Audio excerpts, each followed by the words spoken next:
잘못된 이론이라 할지라도 혼돈보다는 낫다고 말했다. 이 장에서는 이론을 주의 깊게 살펴보면서 강력한 역전의 감정을 고심하는 상황에서는 이론적 모델이 가장 유용할 수도 있다는 점을 역설하고 있다. 이론적 모델은 압도적인 정서와 강력한 전이 왜곡에 따른 혼돈의 질서를 부여해준다. 프리드만은 실제 정신치료 상황에서는 치료자가 상당한 불편을 느끼게 되는 때가 매우 많다고 강조했다. 임상 상황에 이론을 적용하는 작업은 치료자의 불안에 연고를 발라 진정시켜주는 일이기도 하다. 그러나 이론을 절대적인 것으로 간주하거나 부정된 개념으로 규정해서는 안 된다. 이론은 임상적 유용성이 있는 한에서만 가치가 있다. 이 책은 역전이, 구체적으로는 수사적 동일시를 개념화할 때 대상관계 이론을 비교했지만 다른 이론적 모델들도 동일한 임상 현상을 설명하는 데 활용될 수 있다. 포어더는 투사적 동일시가 단순히 방어 기제이기만 한 것은 아니라는 옥덴의 견해에 동의했다. 그러나 그는 옥덴의 투사적 동일시를 전통적인 자아 심리학의 관점에서 설명했다.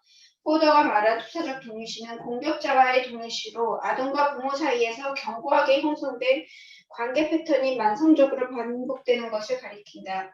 환자는 무의식적으로 분석가에게 아동의 역할을 부여하고 자기 자신은 부모의 역할을 맡음으로써 수동적으로 경험했던 트라우마에 대한 능동적인 통제력을 얻는다. 포더의 모델에 따르면 정서는 분석가에게 투사되는 것이 아니라 단지 환자에 의해 유발될 뿐이다. 아들러와 라인은 투사적 동일시를 자기 심리학적 관점에서 접근했다. 포엇은 치료자가 환자의 자기 대상이 되어 주어야 할 필요성을 강조했다. 다시 말해 치료자는 환자의 심리적 성장을 위해 자기 자신이 이용되는 것을 허락해야 한다는 것이다. 치료자의 자기 대상 기능에는 환자의 거울 전이, 이상화 전이, 쌍둥이 전이를 허용하는 것이 포함된다. 아들러와 라인은 치료자에게 다시 자신의 도발과 투사를 받아들이면서 자기 대상 역할을 해줄 것을 요구했던 한 환자의 사례를 소개했다. 그들은 치료자가 환자에 의해 이용되어야 할 필요성을 이해하고 감내하며 환자가 자신의 감정을 행동화하기보다는 말로 표현할 수 있도록 도와줄 때 투사적 동일시의 일부를 담아내고 변형하는 작업이 자기 대상 기능과 결합된다고 강조했다. 그리고 각각의 이론들이 본질적으로 동일한 임상 문제들로 분투하고 있다는 의견을 제시했다. 대부분의 치료자는 다양한 모델을 활용한다. 임상 정보가 이론에 부합하지 않을 때에도 한 가지 이론 체계만을 엄격하게 고수하는 것은 임상적 고찰보다 이론을 우위에 두는 현대 임상계의 유감스러운 현상이다. 그리고 이론은 역전의 행동화를 합리화하려는 목적으로 오용될 수 있다. 예를 들어 어떤 치료자는 환자의 이상화에 대한 기쁨을 자기 심리학에 통해 합리화할 수도 있다. 또 어떤 치료자는 치료 중에 나타나는 부정적 전이를 초기에 직면하고 이를 해석하라는 컨버그의 권위를 오용해 환자에게 분노를 표현하는 행위를 정당화할 수 있다.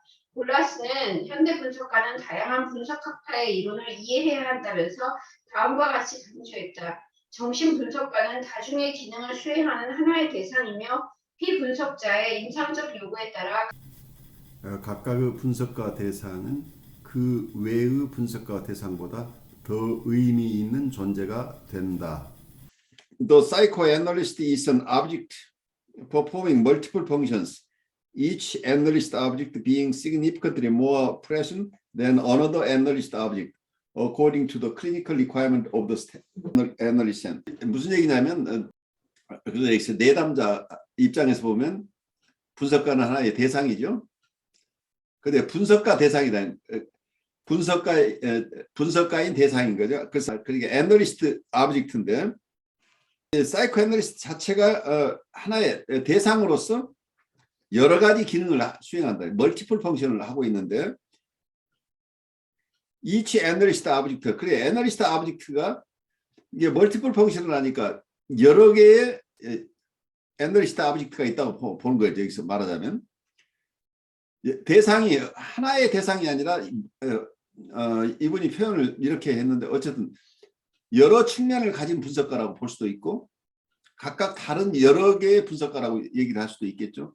내담자가 우리에게 어떤 역할을 부여하느냐에 따라서 어머니를 표상하는 분석가일 수도 있고 경우에 따라서는 자기 시블링을 표상하기도 하고 아니면 자기 아버지를 표상하는 그런 대상이 될 수도 있죠. 그 역할이 여러 역할이다. 왜냐하면 이 전이 상황이 활발하게 일어나면 분석가는 한 사람이지만 이분이 내담자가 일으키는 전이는 다양한 전이를 일으킬 수 있다고 본다면은 어떨 때는 굉장히 모성적인 기능을 하는 분석가의 기능이 더 중요한 경우에는 마치 어머니 역할을 하는 어머니 대상처럼 느껴지기도 하는, 그럴 때는 아버지 대상이나 어떤 형제나 자매의 대상으로서 왜 그러한 분석가 측면은 뒷전으로 물러나고 지금 어느 한 측면이 돋보이는 경우가 생긴다는 얘기죠. 지금은 어떤 어머니 역할, 그렇지만 나중에 보니까 그게 아니고 아버지 역할을 하는 또 분석가의 측면이 그 관계에서 드러나기도 하겠죠. 여러 개의 기능을 멀티플 펑션을 한다고 한다면 이 멀티플 펑션은 이고 사이칼리식으로 해서 하나의 기능이라고 할 수도 있지만 어쩌면 대상관계 입장에서는 대상관계가 인터널라이즈 돼 있다고 한다면 이 내담자 안에 있는 여러 복잡한 대상 관계가 외현화된다고 한다면 경우에 따라서는 전이가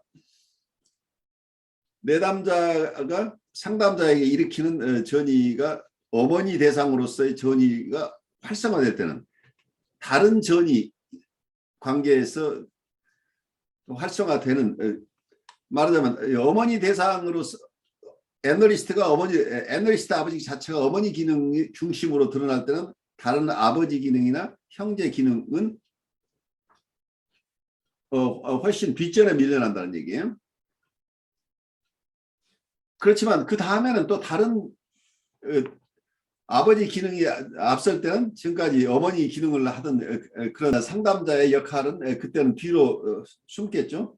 분석가가 하나의 전이 대상이라는 것을 생각을 하면 이건 그런 쪽에서 이해를 할 수 있는데 보통 뉴라티크 환자의 경우에는 이게 그렇게 심각하지 않아요. 왜냐하면 보통 전이가 그렇게 수시로 바뀌는 전이가 아니기 때문이죠. 전이 자체가 좀 안정적인데 보드라인 환자의 경우에는 부분 대상이나 부분 셀프가 내면화되어 있기 때문에 이 투사 자체가 수시로 어떤 이 전이 내용 자체가 바뀌죠. 전이에서 어떤 투사의 동일시로 드러나는 어떤 정서나 어떤 셀프나 대상, 부분 셀프나 부분 대상 자체가 변한다고 얘기를 할 수도 있겠고 대상 관계가 각각 다른 대상 관계가 이쪽에 투사된다고 얘기를 할 수도 있겠죠. 그렇기 때문에 이 롤 자체는 상담자가 선택하는 게 아니라는 얘기예요. 내담자의 임상적 요구에 따라서 상담자는 그 중에 어느 한 역할을 하게 된다는 얘기죠. 근데 전이 자체가 굉장히 다양하게 일어나기 때문에 이 상담자의 역할은 그때그때 각각 다른 기능을 수행할 수밖에 없다. 이 얘기를 하고 싶어서 이렇게 설명한 것으로 보여요. 경계선 인격장애에 대한 진단이 하나의 스펙트럼을 이루는 것처럼 치료자의 여전히 더한 반응들로 구성된 하나의 연속선을 이룬다. 경계선 환자의 원시적인 방어 기제, 특히 분열과 투사적 동일시는 강렬하고 혼란스러우며 잠재적으로 문제가 될 수 있는 역전이 반응의 패턴에 기여한다. 이러한 역전이 반응 중에서도 죄책감, 고원 현상, 직업적 경계 이탈, 분노와 진모, 무력감, 무가치함, 불안, 심지어 공포가 두드러지게 나타난다. 경계선 인격장애로 고통받는 환자처럼 성격 조직이 원시적인 수준으로 이루어진 환자와 작업할 때에는 역전이에 대한 프로이드의 혁수형 개념보다 폭넓은 또는 총체적인 시각을 갖는 것이 더 유용할 수 있다. 투사적 동일시는 치료자가 환자의 내적 세계 등 일부 측면을 어떻게 경험하게 되었는지를 체계적으로 이해할 수 있는 한 가지 방법이다. 그러나 환자와 관련된 치료자의 모든 감정이 반드시 환자의 투사 과정에서 비롯된 것은 아니다.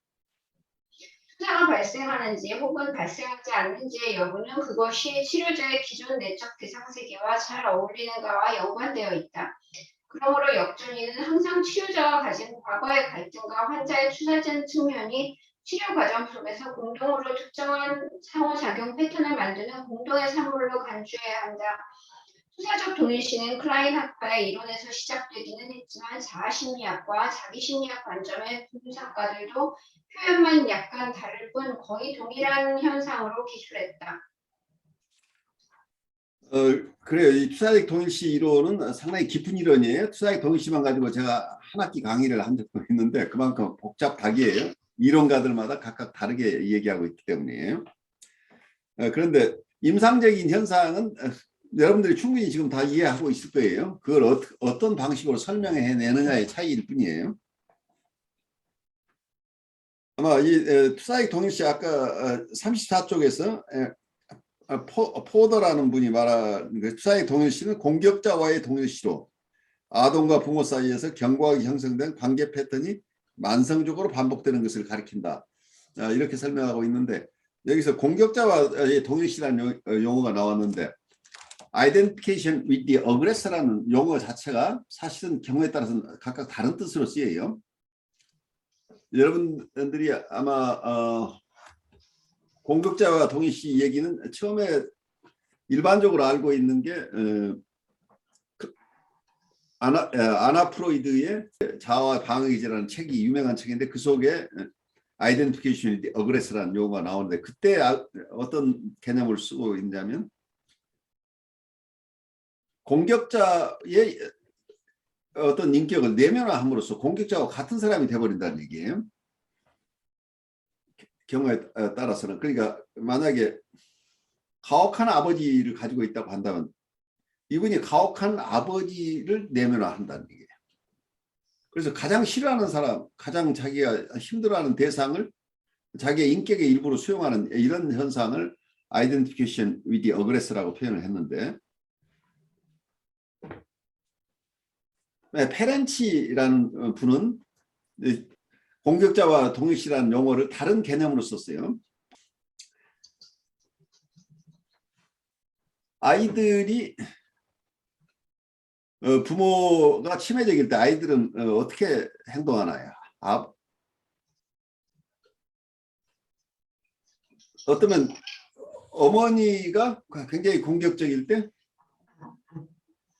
아이들이 공격적인 모습으로 드러나기도 하는데 또 한쪽에서는 이 동일시라는 개념이 그 공격적인 대상을 자기가 그냥 수용하는 언제 부모가 어떻게 공격적으로 나올지를 아주 민감하게 아는 것.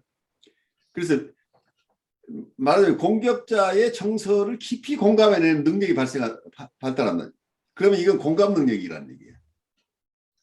그래서 자기가 그 공격자와 같이 된다고 하는 측면도 있을 수 있어요. 환자에 따라서는. 그런데 어떤 내담자는 자기 부모가 굉장히 자기에게 가혹할 때 그 가혹하게 되는 어머니 어떤 대상의 마음의 움직임을 아주 섬세하게 잘 깨달아 자기를 잘 방어한다는 얘기. 그래서 이때는 아이가 자기 부모가 폭발하지 않도록 부모의 정서를 잘 컨테인하는 역할을 한다는 얘기.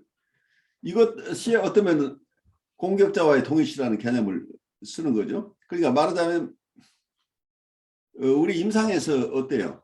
내담자가 그 패턴을 만약에 반복한다면 전이 속에 일어난다면 내담자가 상담자에게 어떻게 하겠어요? 상담자는 품어주는 역할을 한단 말이에요. 그렇죠? 상담자의 어머니 역할을 한다는 그런 현상이 일어나요. 내담자가 상담자가 가혹한 대상으로 이렇게 느껴질 때 굉장히 공격적인 대상으로 느껴질 때 이분이 분노가 폭발하지 않도록 오히려 내담자가 전전긍긍하면서 상담자의 나르시시즘이 지금 처리가 안 돼 있으면 상담자가 필요한 대상으로 내담자가 기능하는 경우가 발생한다는 거예요. 그러니까 내담자가 오히려 상담자를 돌보는 사람이 되어버리죠. 여기서 공격자와의 동일시라는 게 공격자의 마음을 잘 공감해내는 능력, 그걸 잘 알아내는 능력이라는 개념으로 썼다는 얘기. 그래서 임상 상황에서 여러분 대인 관계 속에서 일어나요. 부모 자식 간에도 일어나고 같은 용어지만 학자들마다 각각 다른 의미로 쓸 수도 있어요. 그래서 이 프로젝트 아이덴티티라는 이론 자체도 학자마다 달라요, 사실은. 그래서 이걸 한 학기 강의를 해도 강의를 다 끝내고 나면 사람들은 더 혼란스러워해요. 왜냐하면 학자들마다 각자 같은 것 같으면서 다 자기 독자적인 어떤 학문적인 기여도가 있어야 되기 때문에 독창적인 얘기를 하게 될 거 아니에요. 그래서 논문 수가 나오면 나올수록 이론은 그만큼 더 많아지죠. 그러니까 실제 임상현상은 같은 건데 그 임상현상을 이론화해서 설명하는 방법은 각각 다르다는 얘기죠. 그래서 그 이론만 보지 말고 정말 임상 상황을 우리가 이해하는 게 더 중요한 거죠. 같은 현상을 이 사람은 이렇게 설명하고 다른 사람은 또 저렇게 설명하고 또 경우에 따라서는 같은 용어로 사용하고 있지만 임상이 다를 수도 있다는 게 아까 똑같은 용어를 썼지만 공격자와 동일시가 각각 다른 상황에 다른 심리 상태를 표현하는데 동일한 용어가 쓰여 있기 때문에 혼란스러울 수도 있어요. 그런 어떤 세멘틱한 프로블럼 그러니까 용어적인 문제가 많이 걸리는 게 정신분석이에요.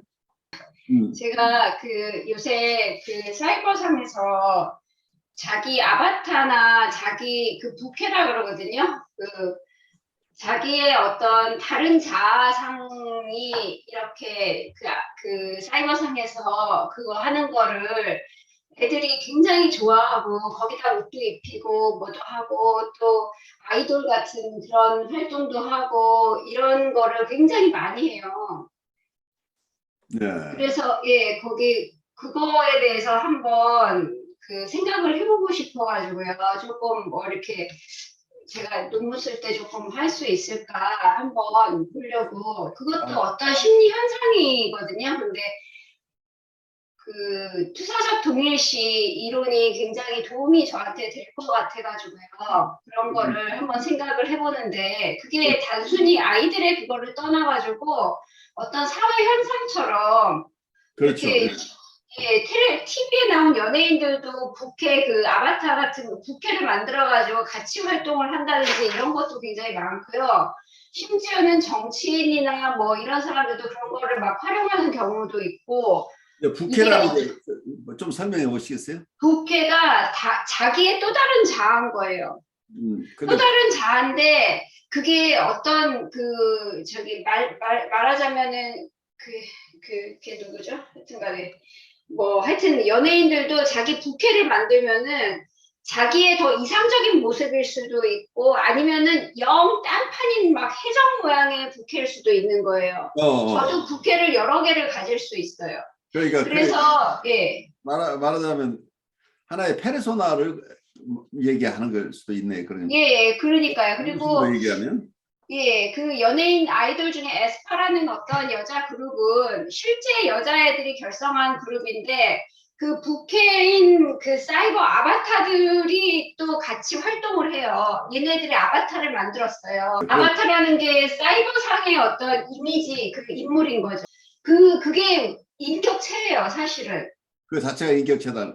인격체예요. 그리고 예, 심지어는 사이버 가상 인물 자체가 그 사이버상으로 만들어져 있는데 사람이랑 똑같이 만들어졌는데 걔네가 노래도 발표하고 어떤 인스타그램 같은 데서 어떤 자기 나 그 오늘은 뭐 어디 갔었는데 이러면서 사진 찍으면서 자기 생활도 공개하고 하나의 인격으로 만들어져 가지고 그러니까 하나의 그 이제 별개의 인격처럼 만들어내는 거죠 지금.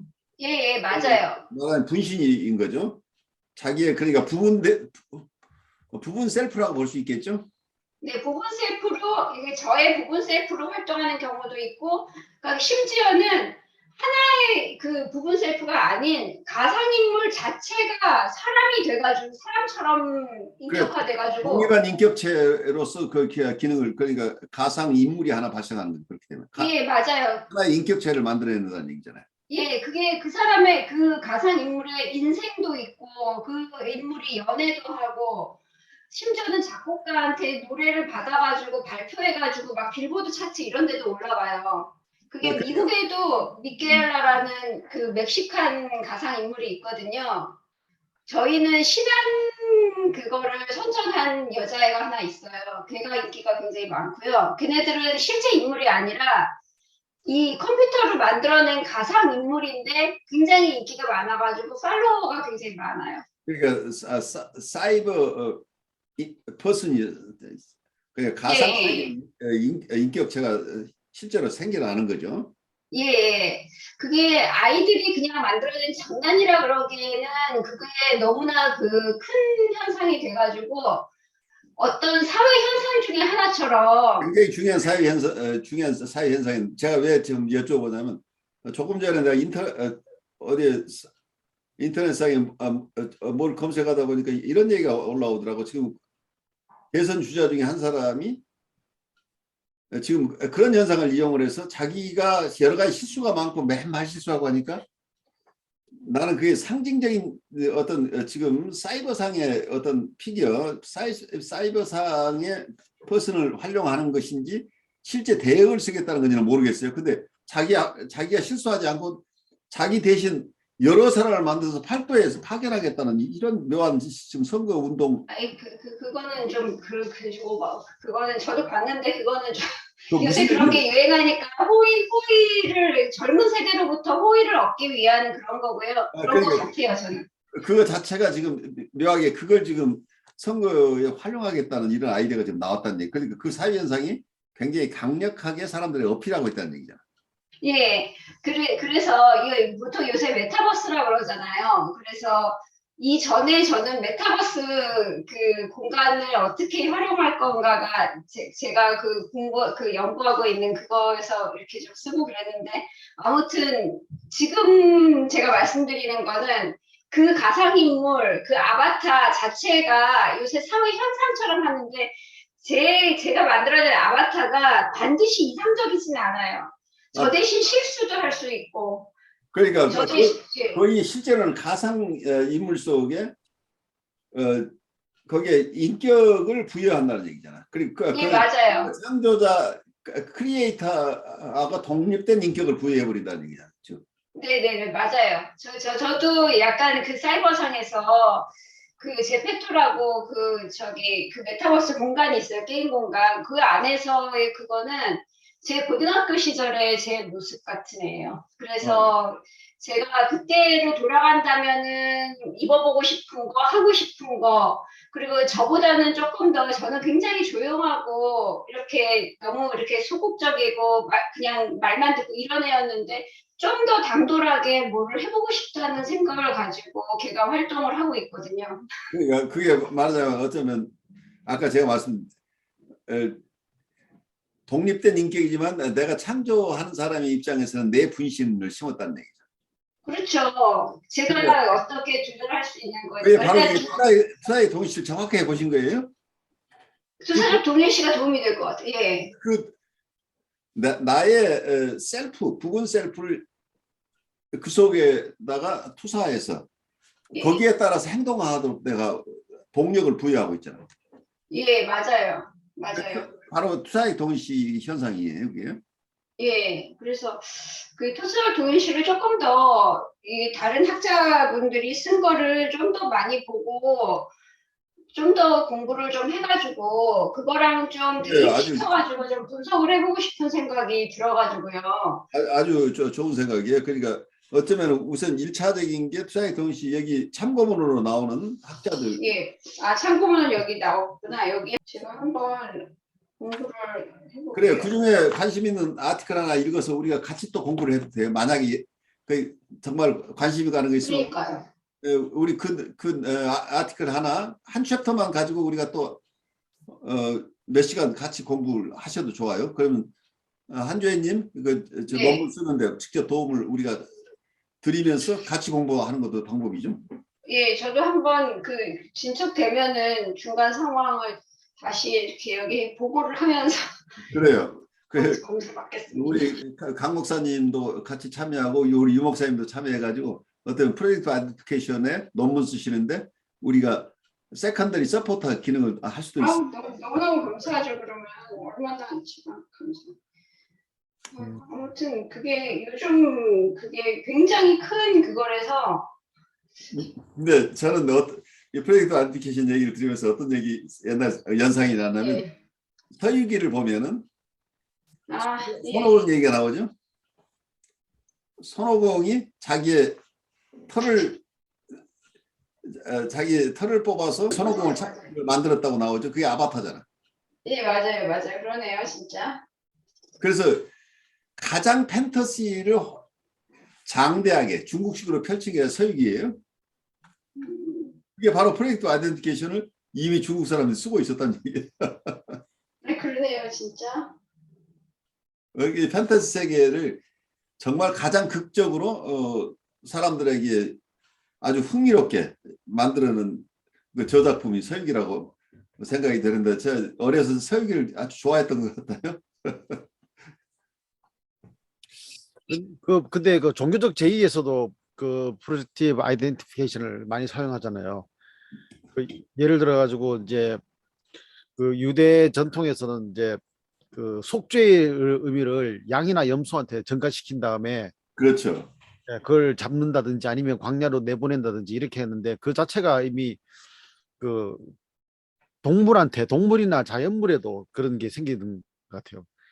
그래서 꼭 사람 대 사람만 되는 것이 아니라 결국은 말하자면 그 대상이라는 것이 사람에게 한정된 대상이 아니라 외부 대상 어느 쪽이든지 다 프로젝티브 아이덴티피케이션이 생긴다고 이렇게. 생길 수가 있는 거죠. 그러니까 자기 안에 담는 것이 어려운 것들을 그쪽에 넘겨주는 거잖아요. 그러면 내 안에서는 이거 비워지잖아. 그렇죠. 근데 그 당하는 쪽의 입장에서 보면은 상당히 억울하잖아요. 억울한 거죠. 그러니까 그 당하는 쪽에서는 말하자면 식민지가 되는 거란 말이에요. 심리적인 식민지가 자기 마음대로 사는 게 아니고 프로젝트 아이덴티티를 사용한 사람의 마음으로 생각하고 느끼고 행동하도록 만들어버린 이런 상황이 되니까 굉장히 어려운 거죠. 그러니까 이분의 이고 스트렝스가 약한 경우는 완전히 자기를 잃어버리게 되죠. 그렇게 되면 세뇌 현상이 일어날 브레인워시가 일어나 버릴 수 있겠죠. 그래서 자기가 다른 인격체로 활동하는 이런 모습이 일어나 버려요. 그렇게 되면. 그래서 이게 자기가 인형이 된다는 이런 개념이 되어버리죠. 그러니까 자기가 자기의 고유한 인격을 살아내지 못하고 그게 귀신에 씌워서 산다는 얘기란 말이에요. 이게 결국 중세식으로 얘기하면 자기에게 쓰여진 귀신에 따라서 사는 거죠. 근데 요즘 많은 사회적 문제들이 뭐 범죄나 이런 데 보면은 결국 이 현상이 이제 상당히 그 경악스러운 일로 나타나는 경우가 많잖아요. 그렇죠. 굉장히 위험하게 사용되는 거죠. 사람들의 마음을 완전히 무의식적으로 조종하는 역할이 되니까 그 엄청난 피해자들이 생길 수가 있게 되죠. 그렇게 되면. 그 전에 책 중에 보면은 그 설득의 심리학이라는 책이 있었거든요. 네. 그 말이 좋아서 설득이지 어떻게 보면은 그 결국은 이러한 방식을 사용한다는 것밖에 안 되더라고요. 머니플레이션이라는 그게. 근데 그거를 하나의 무슨 이 세상을 살아가는 아주 그냥 현명한 무슨 또는 무슨 뭐랄까요 능력이나 도구처럼 이렇게 그렇게 보면서 다른 사람을 내가 원하는 대로 조정할 줄 알아야지 능력 있는 사람이다 이런 식으로 그게 되니까. 사실은 우리가 항상 얘기대로 깊은 무의식의 세계를 공부하시는 분이 윤리적인 네. 윤리적인 기준을 가지지 않고 사용되는 경우는 굉장히 무서운 결과가 일어나는 거죠. 무의식의 세계를 잘 이해하는 지적으로 아는 분이 윤리의식을 프로페셔널 에틱스가 없는 상태 직업윤리가 어떤 프로페셔널로서의 윤리의식이 갖추어지지 않은 상태에서 깊은 이론을 배우면 정말 위험해요. 그렇기 때문에 주위에 있는 사람들을 다 머니플레이션하는 상황으로 가니까 하나의 도구로서 사람들을 자기 조작의 대상으로 여겨버리게 되면 아주 비극적인 상황이 일어나죠. 그러면 이런 심리적인 현상들을 머니플레이션한 이 사람은 괴물이 되어버리는 거죠. 사람이 아니죠. 인격체가 아닌 상황이 일어나 버리죠. 그래서 위험해요. 그 오래전에 한 90년 중반인가 그때 이제 그 인도네시아에서 있었던 일인데요. 거기서 이제 주술 행위하는 사람들이 있었다고 그러더라고요. 그래가지고 이제 그 수마트라 섬에서 주술 행위하는 게 있어가지고 그 자카르타 그쪽에 있는 몇몇 사람들이 특히 그 교회 관계자들이 이제 그걸 조사로 갔었대요. 갔더니 거기서 무슨 집회처럼 해가지고 밤에 불 켜놓고 횃불 들고 막 하는 거 있잖아요. 예. 그런 걸 막 하고 있는데 거기서 뭐가 일어나고 있었는데 자기들 보는 앞에서 그 사람들이 죄인이라고 세워놓고 막 했던 사람이 자기 눈에서 그 사람이 돼지로 바뀌더라는 거예요. 예. 그래가지고 사람들이 그 죽창을 들고 가가지고 돼지를 갖다가 막 찔러 죽였는데 나중에 보니까 죄인이라고 했던 사람을 죽인 거예요.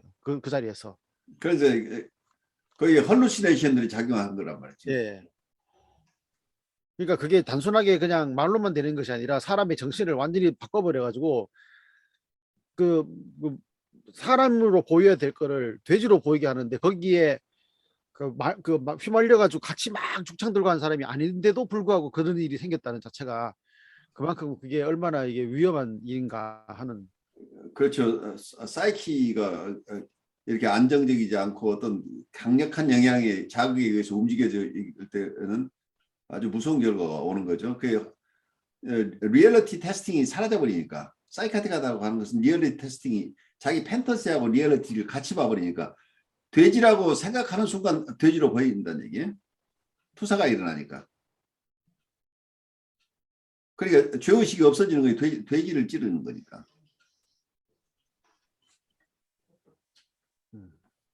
그래서 온전한 마음을 사람들이 가지고 산다는 게 얼마나 중요한지 모르죠. 이게 뒤틀려 버리면 사람으로서 가지고 있어야 될 인성 자체가 말살돼 버리는 결과가 되니까. 그 아까 그 공격자와 동일시라는 말로 생각해 보니까요. 네. 어떤 게 뭐냐면은 그 공격자가 이제 예를 들어서 원대상 어머니가 이제 나쁜 대상일 경우에는 결국은 그 나쁜 대상이 나쁜 자기를 형성하는. 그렇죠. 예. 그러면은 결국은 자기를 처벌할 때 좋은 대상이 된다는 이런 이야기가 나와버리거든요. 그래서 보면은 자기를 처벌하는 대상과 동일시되어서 자기가 자기를 처벌하는데 그 방법이 묘한 게 뭐냐면은 자기를 공격적으로 처벌하는 게 아니라 자기를 돌보지 않고 남을 돌보는 걸로 해버리는 거예요. 그렇게 될 수 있죠. 예, 자기는 방치해 두고 다른 사람을 다 하는데 전에 어떤 사람 보니까 뭐 그 한 달에 밥값이 1,800만 원이 나왔다 그러더라고요. 어떤 네. 연예인이. 그래 연예인인데 뭐냐면은 다른 사람 밥 사주더라고.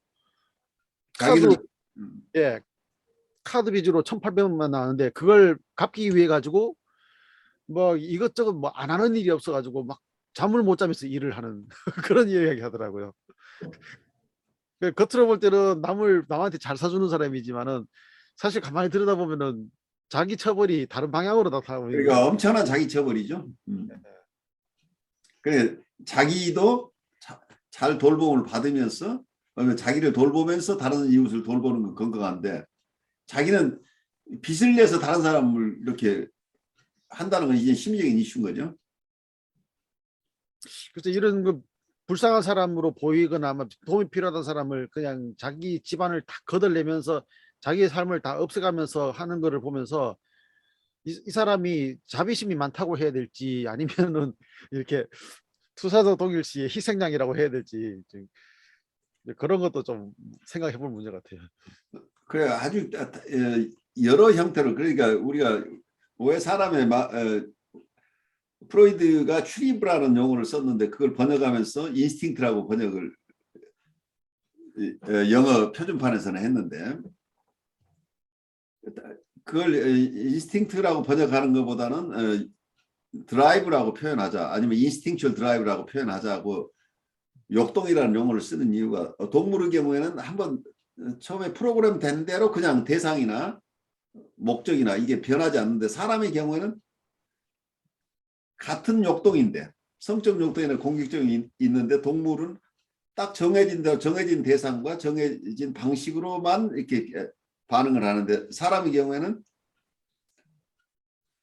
어쩌면 대상이나 어떤 목적을 여러 가지로 바꿀 수 있다고 하는 것 때문에 동물하고 다르다는 거죠. 거기서 선택의 여지가 있는 거죠. 이 속에 어떠면 자기가 초이스할 수 있는 힘, 그 이고 스트렝스가 없는 사람은 그렇게 되지 않겠지만 어떤 사회화가 가능한 이유는 그 속에서 자기의 행동을 선택할 수 있는 거죠. 그래서 어떠면 한계가 있겠지만 프리덤하고 초이스인 거죠. 말하자면. 근데 그게 무의식적인 것이 대부분이죠. 딱 정해진 대로만 가는 게 아니고 프로그램이 어느 정도까지만 하고 나머지 부분은 거기서 옵션이 여러 가지가 있는 선택지가 여러 가지가 있어서 그중에 여러 다양한 모습으로 일어난다. 그래서 같은 그게 방어 목적으로 해서 아까 같으면 리액션 포메이션, 반동 형성이나 서블리메이션이 일어나기도 하지만 어쩌면 사랑의 표현이 또 공격적인 표현으로 나타나기도 공격적인 반동 형성으로 돼서 사랑의 표현으로 드러나기도 하고 대상도 자기를 다른 사람으로 바꿔놓기도 하고 A를 B로 바꾸기도 하고 이제 이런 역동들이 다양하게 일어나는 게 사람의 심리는 그래서 우리가 일반 동물학에서 보는 동물의 심리하고 많이 다를 수밖에 없는 게 우리는 가장 프로그램이 덜 된 어떤 동물이라고 볼 수 있게 동물학 입장에서 본다면 다른 동물들은 잘 프로그램이 돼서 마지막까지 잘 돼 있어서 그중에 갈등 없이 평생 사는데 인간은 이게 중간에 프로그램을 하다가 프로그래머가 어느 선에서 놓아버렸어요. 나머지는 네 알아서 해. 이제 이렇게 돼 있어서 덜 구조화되어 있는 셈이죠. 그래서 사람들이 각각 다양한 모습으로 드러난다. 이렇게 얘기할 수도 있겠죠. 근데 그만큼 자기를 잘 개발해서 보람 있게 살 수 있는 가능성도 있지만 여기에 잘 그런 방향으로 발달하지 못하면 굉장히 파괴적이거나 사이카틱한 상황으로 가버릴 수도 있는 거죠. 이 프로젝티브 아이덴티피케이션이 사실은 생각보다는 엄청나게 많이 작용을 해요. 대인관계 속에서 굉장히 빈번하게 일어나는데 사람들이 그걸 잘 모를 뿐이에요. 그래서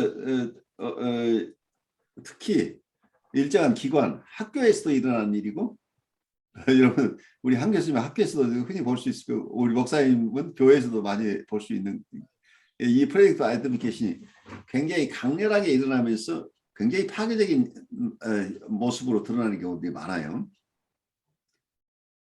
그러니까 이게 동일시되는 지점이 이제 어떻게 보면은 이게 어느 방향으로 튈지 모르는 딱 그 그렇죠. 정점 같은 데라 가지고 이게 그 겉으로 볼 때는 좋은 것처럼 보이고 예를 들어서 이렇게 연예인을 쫓아다니는 애들 있잖아요. 그렇죠. 막 그런 애들이 그렇게 좋아하는 게 그 좋은 건지 위험한 건지가 완전히 그 정점에서 어디로 갈지 모르는 그래요. 좋게 표현한다 해가지고 좋아할 수만은 없다는 그런 생각이 드는 거죠.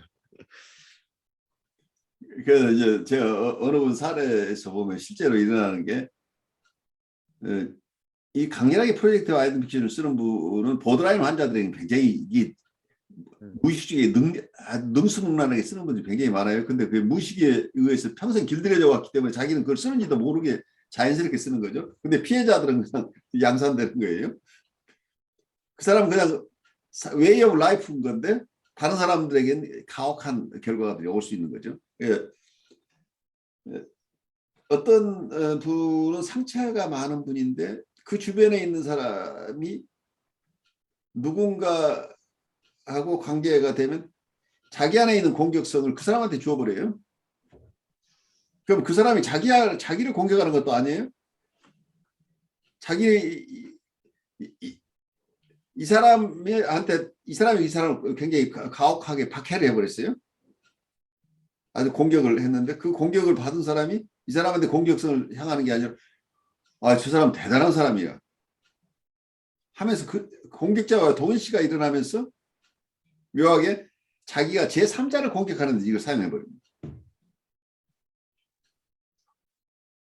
그러면 결과적으로 피해를 당하는 사람, 그러니까 이 A라는 사람은 항상 자기는 좋은 사람이에요. 겉으로 보면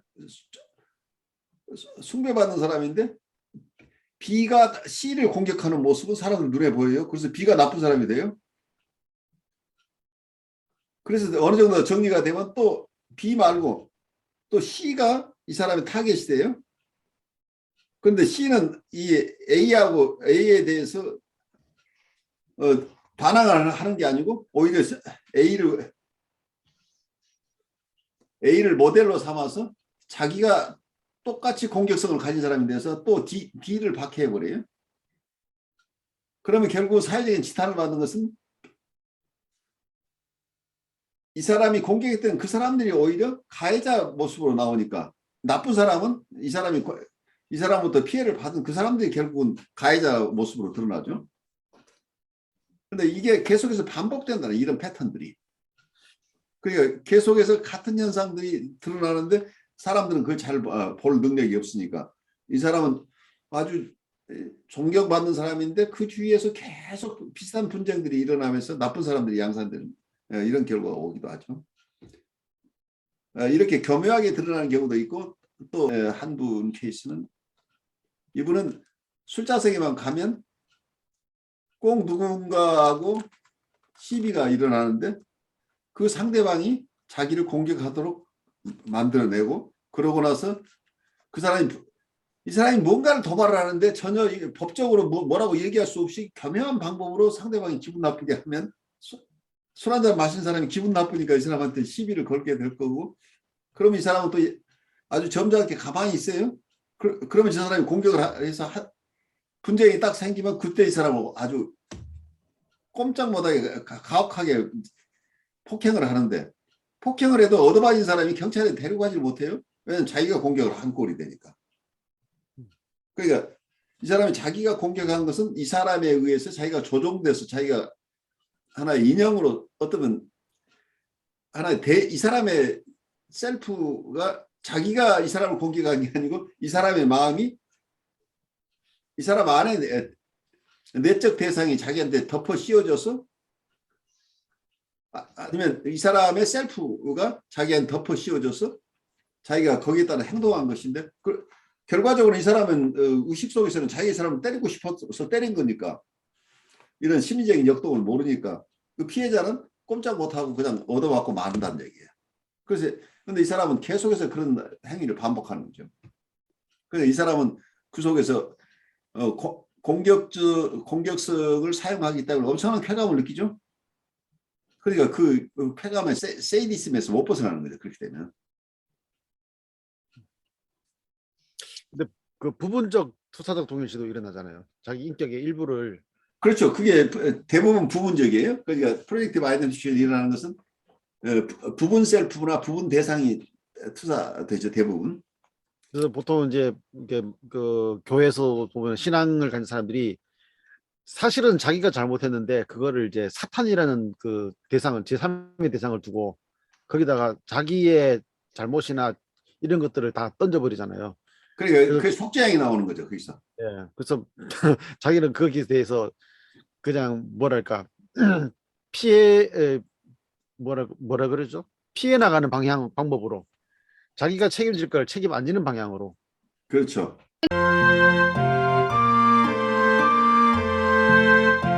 여러분 안녕하십니까? 저는 신현근 정신분석학 박사입니다. 저는 뉴욕에 있는 혁신 라이프 코칭 연수원의 창설자이며 운영자입니다. 그리고 한국에 있는 한국임상정신분석연구소 공동소장으로서 정신분석가들 양성에 주력하고 있습니다. 여러분과 함께 공부할 과목은 정신분석적 인간 이해입니다. 이 과목에서는 정신분석학의 정의와 두 가지 기본 가설, 즉 무의식에 대한 인식과 그리고 심리적 결정론에 대해서 여러분과 함께 나누고 인간을 이해함에 있어서 가장 중요한 우리의 욕동 혹은 본능에 대한 이론 그리고 우리의 마음의 구조에 대한 이야기들을 하게 될 것입니다. 이를 기반으로 원본능과 자아를 어떻게 구별할 것인가, 그리고 자아는 어떻게 발달하는 것인가, 그리고 자아와 원본능 간의 갈등이나 대립이 있을 수 있는데 이 자아가 스스로를 방어하는 여러 가지 기능이 있는데 이 자아가 가지는 방어 기제들은 어떤 것인가 하는 얘기를 나누면서 자아의 발달에서 가장 중요한 대상관계를 어떻게 이해할 것인가, 그리고 대상관계가 발달함에 따라서 초자아가 발달하게 되는데 초자아의 발달 과정과 그 기능에 대해서 여러분과 함께 나누고, 그리고 정신분석이 무의식의 세계를 기반으로 하기 때문에 실수와 재치 그리고 꿈에 대해서 함께 공부하겠습니다. 그리고 정신분석학이 심리학 전체를 다루는 일반 심리학이긴 하지만 연원적으로 정신병리 측면에서 발달되어 왔습니다. 그래서 정신병리론에 대해서 우리가 공부하고, 정신적 갈등이 정신병리에 영향을 미치긴 하지만 또한 정상적인 발달 과정에서도 정신적 갈등은 큰 영향을 미치기 때문에 이 정상적인 정신 기능과 정신적 갈등에 대해서 알아보고, 그리고 우리가 태어날 때 이고나 혹은 셀프라고 하는 자아나 자기를 가지고 태어났는지에 대한 논쟁에 대해서 여러분과 알아보도록 하겠습니다. 그리고 저는 정신분석에는 다양한 학파들이 있는데 이 다양한 학파들을 각각 독립된 것으로 보지 않고 다양한 정신분석들을 정신분석이라는 큰 틀 안에서 통합해야 내야 될 필요가 있다고 봅니다. 그래서 통합적인 정신분석이 왜 필요한가 하는 얘기를 우리가 나누게 되겠고, 그리고 정신분석 자체가 영성과는 어떤 관계에 있는지, 우리 인간 발달을 중심으로 인간을 이해한다고 할 때 정신분석과 영성과는 불가분의 관계에 있다고 봅니다. 이런 다양한 측면들을 여러분과 함께 공부할 수 있기 바랍니다. 여러분 감사합니다.